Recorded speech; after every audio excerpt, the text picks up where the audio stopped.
Voilà la partie 2, tant attendu, qui reprend notre voyage dans cette zone du Costa Rica.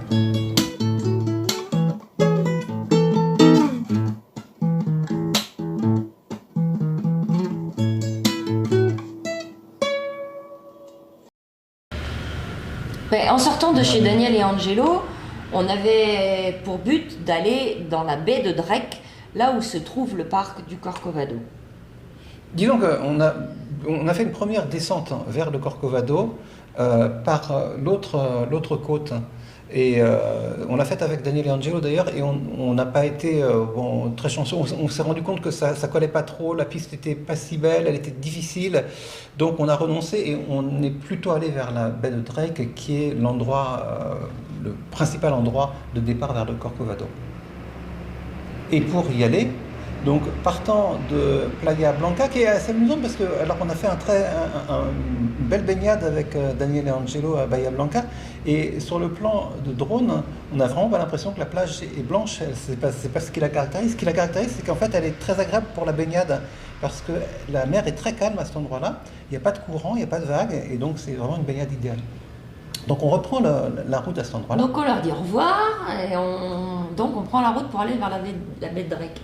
Mais alors, on venait juste d'y quitter, hein, ça c'est 5 minutes. Oh, premier obstacle, ouais. Un pont, mais on ne pouvait pas passer en dessous. Hein.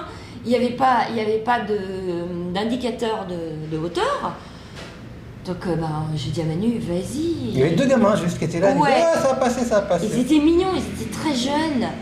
Non, ils ne nous disaient pas ça va passer, ça va passer. Ils étaient aussi embêtés que nous. Donc je suis montée pour faire un peu plus de poids derrière. Alors me revoilà au-dessus d'Oscar parce qu'on vient de passer le pont au centimètre, même au millimètre près. Et on doit refaire la même chose en sortant. Donc là, je me suis munie de mon téléphone pour pouvoir vous montrer. Ouais? Ouais.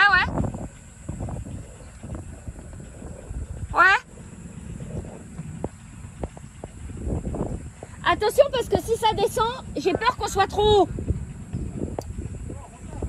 Il faut que tu ailles un petit peu à droite. Ouais.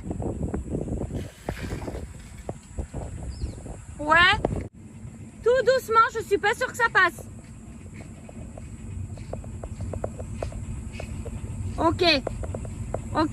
Et maintenant, il y a l'échelle. Oui.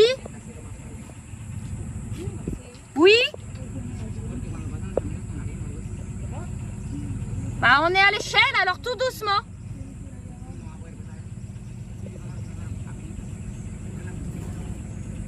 On touche l'échelle là, mais tant pis, vas-y.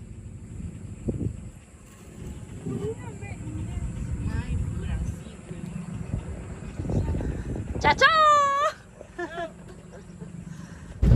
C'est de la folie, hein. Ouais, c'est de la folie, il ne flash pas, il se passe qu'il va y avoir un problème de hauteur limite qui arrive et tu te débrouilles. Alors nous on avait encore la ressource parce qu'on est passé à 1 cm près, d'après ce que j'ai compris, on a touché pour perdre 1,5 cm, on pouvait encore dégonfler les pneus, ce que j'ai pas fait là.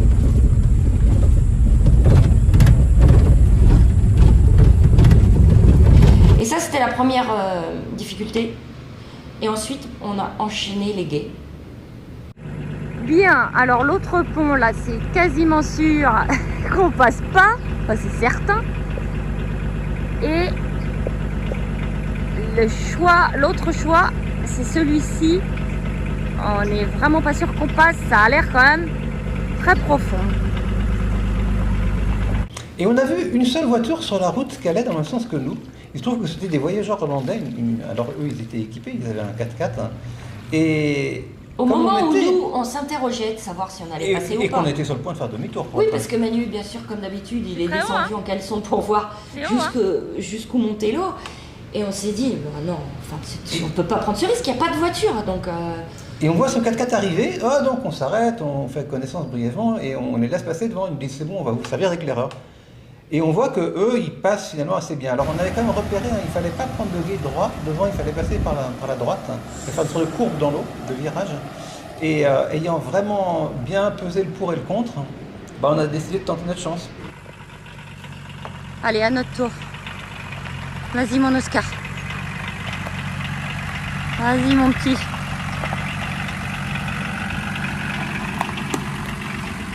Allez, mon Manu.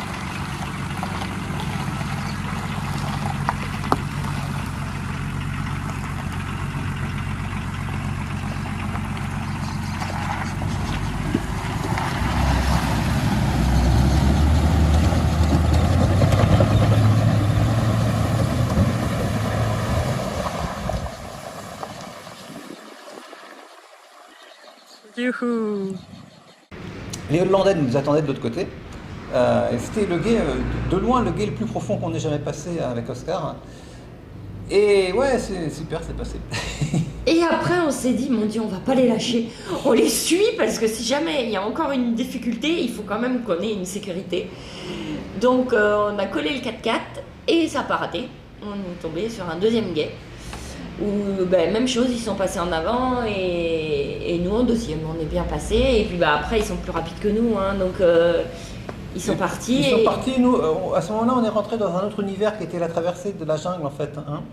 Et donc, on a pris notre temps. On a cherché un petit peu les animaux. On pensait qu'on était tirés d'affaires. Hein. Pas tout à fait. Non, mais dans la jungle, c'était vraiment, vraiment sympa. On vient de traverser la jungle pour aller d'un côté à l'autre de la péninsule, au Costa Rica. Alors, je sais pas si on a déjà été aussi isolé au fin fond de la jungle. Donc Manu, il est là avec son appareil photo au cas où.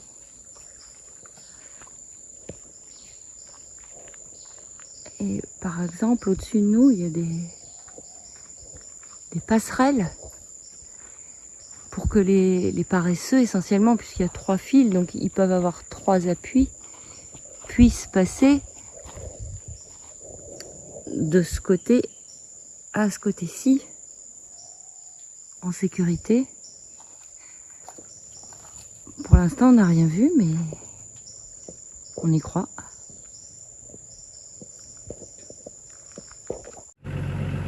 C'est comme un rallye. Voici maintenant la 4e ou 5e épreuve.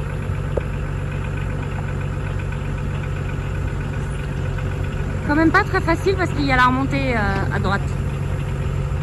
Ça me fait un peu peur.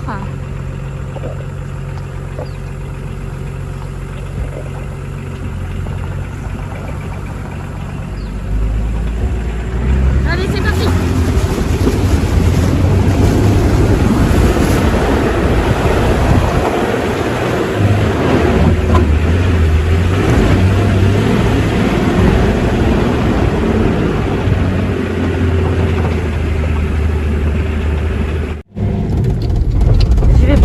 Du pilote, comment ça va? C'est exactement comme j'avais prévu, en scénario optimiste.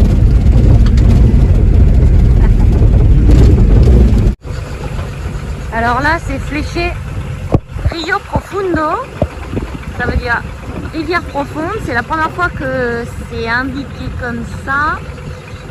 Donc là, on est quand même pour le coup pas très optimiste.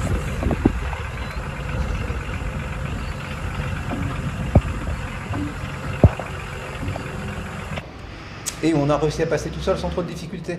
Alors, toute cette histoire de gué, elle est intéressante. D'abord parce qu'elle nous a amené à pousser Oscar dans ses limites. De nageur. Et finalement, le lendemain du jour où on l'a poussé à ses limites dans le sens de la montée, là, on l'a poussé à ses limites en termes de franchissement de gué.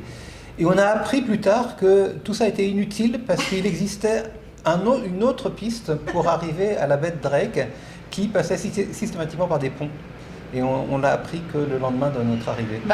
Ça n'a pas été négatif, on l'a prise pour partir. Mais il faut signaler que tous les navigateurs, et en particulier Google Maps, nous donnaient la piste qu'on a prise.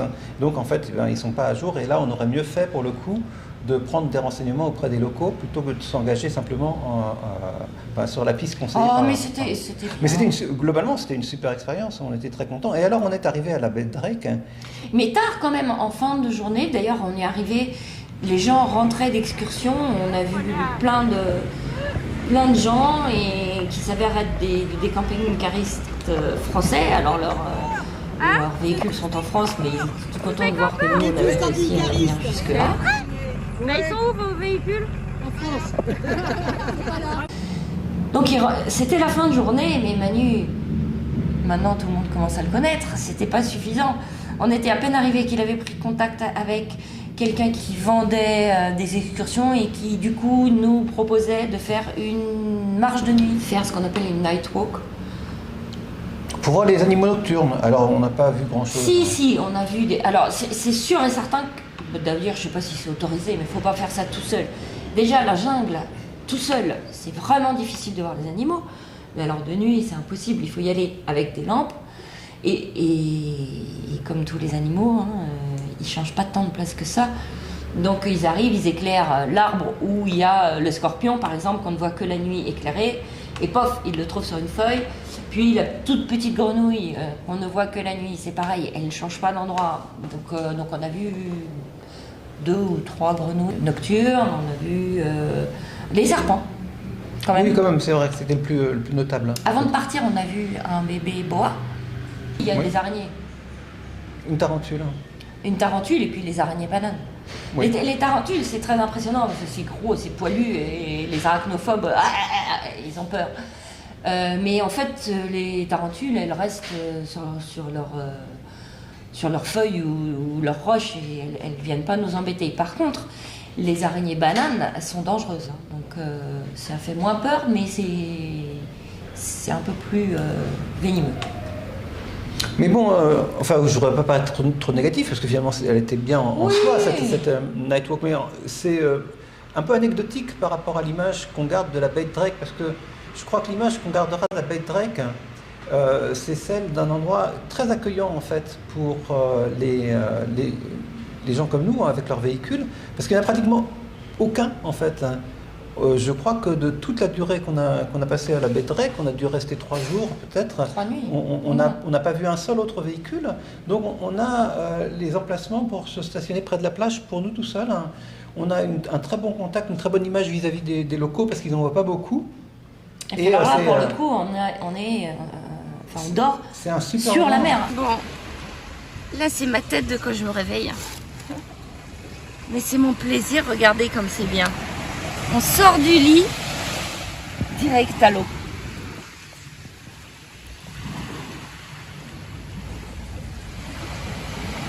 Et tu poses pas la question, hein, parce qu'elle est tellement chaude que c'est comme si on était dans le bain. Super, on retrouve en fait la qualité, on va dire, de vie de Van Leifer qu'on avait aussi sur la côte atlantique une semaine avant. Et c'était très inattendu pour nous parce qu'on pensait que la baie de Drake c'était juste un endroit, une sorte de hub touristique où venaient rapidement en fait, presque par avion ou par bateau rapide, certains touristes pour repartir aussitôt vers le Corcovado. Pas du tout, c'est un petit lieu de villégiature assez tranquille.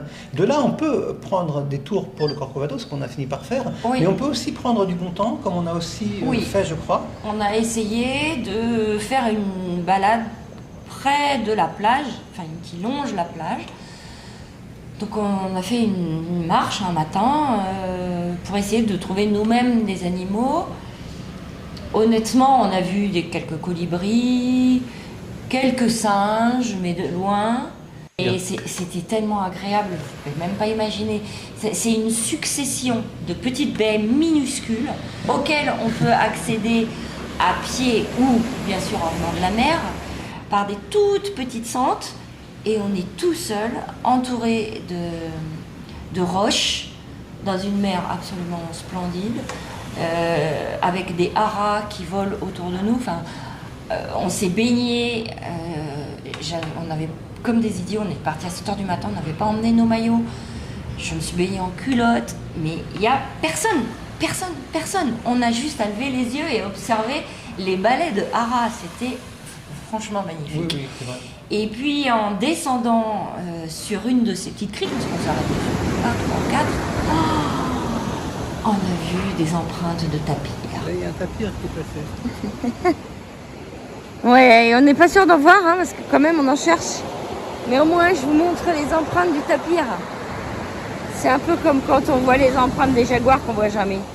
Voilà, on dirait des empreintes d'hippopotame. Toujours est-il que donc c'est cette très belle balade au niveau visuel qui nous a donné un aperçu du parc du Corcovado. Le Corcovado se présente comme un immense endroit sauvage et d'ailleurs il y a beaucoup de recherches scientifiques qui sont faites. Il y a des petits campements, ça et là, en fait, pour dénombrer les animaux. Donc il n'y a aucun doute sur le fait que le Corcovado est un écosystème très riche, un des plus riches, peut-être le plus riche d'Amérique centrale. Simplement, d'un point de vue global, économique et de conservation de la zone, les touristes ne sont autorisés finalement à fréquenter que, je sais pas, 1 ou 2% de la zone. Donc ils sont tous canalisés vers ce qu'ils appellent des bases ou des stations touristiques.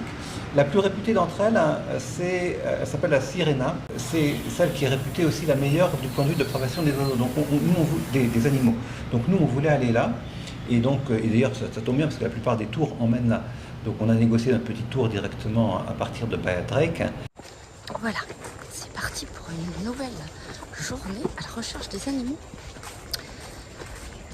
C'est un truc qu'on a beaucoup hésité à faire parce que ça coûte très cher.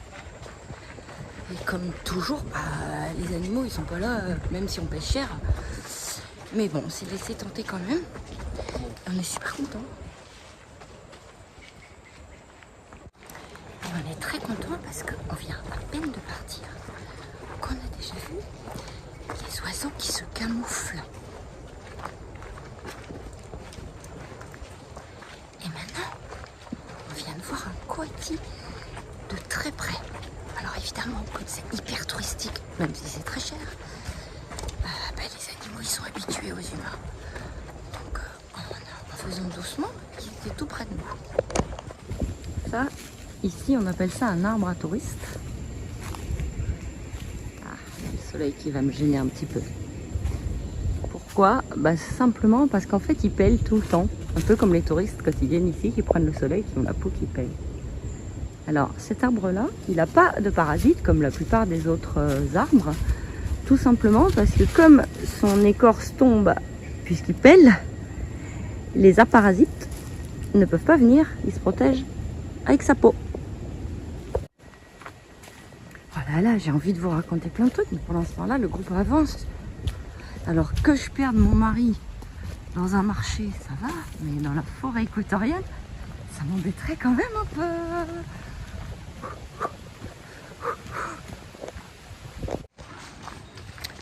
Quand on est parti ce matin, bien sûr, on est parti en croc. Donc, on a quand même demandé si les chaussures de marche étaient obligatoires. Ils nous ont dit oui parce que il y a 19 espèces de serpents toxiques au Costa Rica et dans le parc du Corcovado, il doit y en avoir 11, donc il faut avoir des chaussures de marche du coup.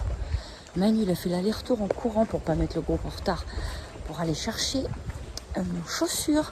Je vous montre maintenant l'état du sentier. Hyper à l'aise pieds nus en fait. Oui, je pense que même pieds nus ça passe. Je pense que c'est par mesure de sécurité.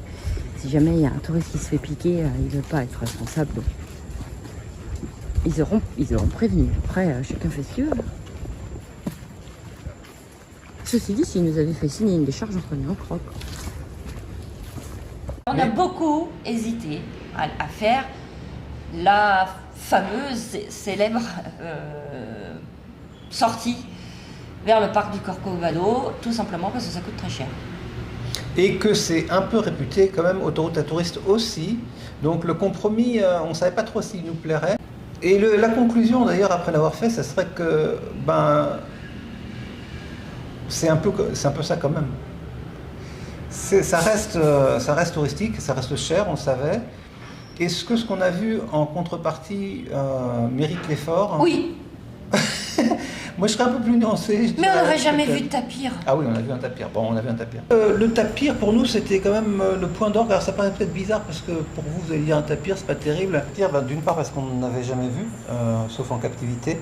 Donc, oui, on en avait vu un l'année dernière qui était dans un centre de conservation, mais qui était, c'est sûrement intéressant. Et c'est quand même le plus gros mammifère d'Amérique centrale. C'est un animal un peu emblématique de la zone. Donc on était très désireux d'en voir un. Et je pense que quand on est arrivé, il était dans l'eau. Mais maintenant, on sait pourquoi. Il venait de se mettre dans l'eau apparemment, parce qu'on a vu ses derniers mouvements, et il semblerait que ce soit une stratégie de défense en cas de risque. Alors, peur des hommes, peur des jaguars. Voilà, ce sont ces deux prédateurs principaux, l'homme et le jaguar. Il nous a entendu arriver et du coup il s'est mis dans l'eau. Donc il s'immerge au centre d'un point d'eau parce qu'il est bon nageur et donc pour lui c'est une bonne situation défensive. Parce que s'il était attaqué, il pourrait nager plus vite que son prédateur. En l'occurrence, là, bien sûr qu'il est habitué aux touristes, puisqu'il y en a une telle quantité qui vient le voir tous les jours. Il ne se met pas pour pouvoir nous distancer. Il sait que de toute façon, les hommes ne vont pas venir dans l'eau. Donc il se met au milieu du point d'eau et bah, ça a l'avantage pour nous de pouvoir l'observer vraiment tranquillement. Et moi, j'étais vraiment très très contente quand on est arrivé. La première chose que nous demande le guide, c'est bon, bah, qu'est-ce que vous voulez voir là? Il y en a qui veulent voir des singes, il y en a qui veulent voir. Voilà. Et moi, j'ai dit, franchement, je voudrais voir un tapir. Et voilà. On a été exaucés. Oui. Globalement, il faut relativiser le côté autoroute à touristes. Je ne sais pas combien il y avait de personnes. Il y avait 200 personnes, 300 personnes je pense, à la station La Sirena. Quand on y était. Voilà, ça donne un petit peu un aperçu de l'ensemble. Oui, mais c'est bien foutu leur truc, parce qu'on ne croise pas 200 personnes.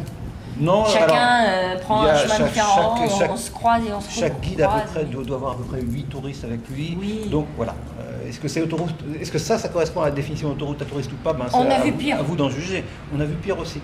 Ce qu'on a vu aussi, c'est pas mal de petits cochons là. Oui, les cochons sauvages, tout simplement. C'est vrai qu'on les a bien vus, ceux-là. Ils étaient en petite troupe et on les a vus à plusieurs reprises. Et c'est aussi des animaux qu'on n'a pas tellement vus ailleurs, sauf peut-être de très loin. Enfin, là, c'était les meilleures conditions pour les voir. En tout cas, ils ne sont pas du tout peureux. Non, ils ne semblaient pas très peureux non plus. Ouais, non, c'est dans la clairière, ils traversaient juste devant nous. Ouais, mais ils couraient quand même, enfin bon. C'est marrant. Après, c'est un petit sanglier. Oui, c'est ça. Maintenant, c'est l'heure du déjeuner. Pour revenir au parc du Corcovado, donc on prend des bateaux et l'accostage n'est pas toujours très facile parce qu'il n'y a pas de ponton. Donc tout se fait directement de la plage et c'est parfois un peu sportif pour réembarquer. Ouais. Ça fait partie du tour, c'est comme ça qu'il se présente. Et voilà, et ça conclut donc à la fois notre visite du Corcovado, ce retour en bateau. Et puis, une fois le Corcovado visité, on ne s'est pas éternisé à la baie de Drake, même si on a beaucoup aimé. On a repris notre route. Et cette fois-ci, on allait se diriger vers le nord du pays pour terminer la visite du Costa Rica par un environnement un petit peu différent. Vers des zones d'observation des oiseaux. C'est pour la semaine prochaine. Bonne semaine, à très bientôt. Au revoir.